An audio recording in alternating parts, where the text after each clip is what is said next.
the underlying message of this book is that history is doomed to repeat itself. Have I got that right? Yeah, everything happens over and over again for similar cause-effect relationships, right? So, that sounds like an awfully depressing reality. Does it need to be a depressing reality? Well, I mean, it's like any reality. You got to embrace the reality and know how to deal with it. There are debt cycles, and debt cycles provide great opportunities, and they provide real problems. So I think it's just like a progression, a disease that progresses. And the reason I wrote the book was just a compendium of research that I wrote mostly before the financial crisis. And it's because I think it's essential for everybody to understand the sequence of events, the logical sequence of events that makes these all the same. So, as you know, there's 48 of them in there. They all play out pretty much the same way, except there are inflationary and deflationary ones depending on the currency. But basically, I'm in 60 pages. I just want to convey that template. Basically, the big deal is whether the currency is the debt is denominated in your own currency or in a foreign currency. And when it's denominated in foreign currency, like these countries have a lot of dollar-denominated debt, then they have a problem trying to service that dollar-denominated debt.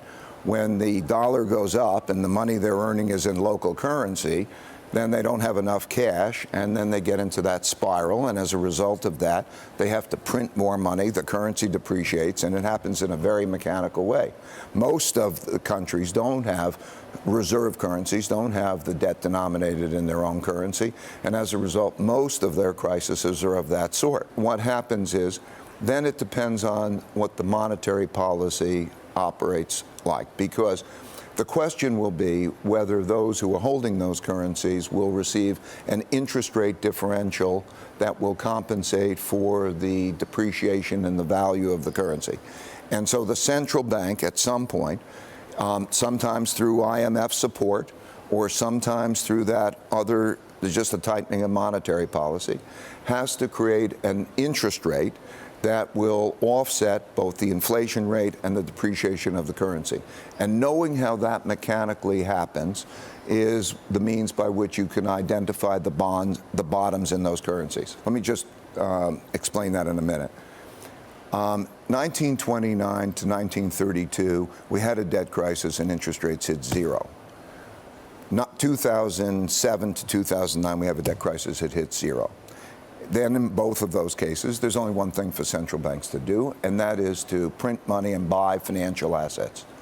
They print money, buy financial assets in both of those times. That pushes financial asset prices up, puts a lot of liquidity in, and also contributes to a greater wealth gap, because those who own financial assets benefit when those who don't own financial assets.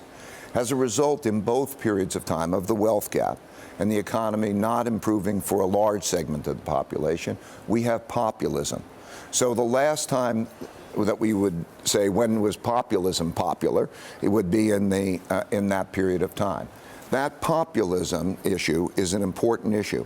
So as we look forward and we say when the next downturn comes, which will happen probably in a couple of years, we're going to have a different type of downturn, very similar to the one that happened in 1937 to the 1940 period. Well, when we have to sell a lot of treasury bonds to the rest of we have to sell a lot of treasury bonds. And we, as Americans, will not be able to buy all of those treasury bonds. And if interest rates rise too much, the way it usually works is that constricts credit. We borrow less, and that creates a weakness in the economy.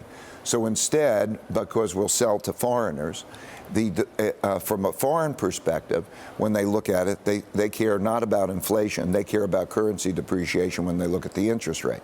So if a currency goes down, the bonds become cheaper. I think the Federal Reserve at that point will have to print more money to make up for the deficit, have to monetize more of and that'll cause a depreciation in the value of the dollar. By how much could the dollar go down? Well, you could have, you easily could have a 30% depreciation in the dollar through that period of time. Ray, some people say that, to borrow Ken Rogoff's terminology, this time is different. That because the post-crisis recovery was so slow, because we've had a massive tax cut in the United States, because the Trump administration is deregulating the economy, that GDP growth is going to keep on accelerating, and that a downturn or a recession is many, many, many years away, not 2 years away. I take it you don't agree. I just do the calculations, and the fiscal stimulation that we're having is coming at a higher rate of capacity utilization, a higher rate. And so we're getting that stimulation at the late part of a cycle. It feels good, right? Wages are rising, the unemployment rate is at a record low. Feeling good is not an indicator of the future. Euphoria is bubbles are made of euphoria, by the way, so they feel the best, right? But I'm just doing the calculations, and what I'm saying is that right now the fiscal stimulus is coming in, and that's good. Productivity is enhanced by corporate tax cuts. A lot of money is going to the companies. They have lots of cash. That is good for the time being. If you do, when that stimulus passes through and then diminishes, that diminishes in about 18 months and 2 years. But the borrowing doesn't. So the borrowing will be in the marketplace about that time. I'm not trying to be precise as to exactly what year or what month that has. I think we're 9 years into the cycle, and the cycles are the cycles, and the balance of payments and supply, demand, and credit is what it is. And so I'm saying that we're probably in the 7th inning of this game. And therefore, I'm not particularly worried at the moment. But if I was to take, as we get to the 9th inning of the game, then we're going to be. If you're right, if we're seventh inning into this ball game, the downturn is 2 years away, what do? How do you invest? What's prudent? Investors have a choice of whether they're trying to be active investors in market time, which most of them are not going to be able to do well. That's a professional's game, and it's tough to do it as a professional. And then there are emotions and all of the things that enter into that. So I would say that, generally speaking, they should not be actively trying to invest, or if they do, I would not recommend it, but if they do, then they have to go opposite their instincts. Buy when the blood is in the streets and sell when times are good. What I would say is important, just like we were even talking about prior to the show, is to be able to have know how to have balance in the portfolio, know how to achieve that, because each market performs as a reflection of the economy at the time, and all of the economy's characteristics keeps changing. There's inflation and deflation and all that. Balance is key.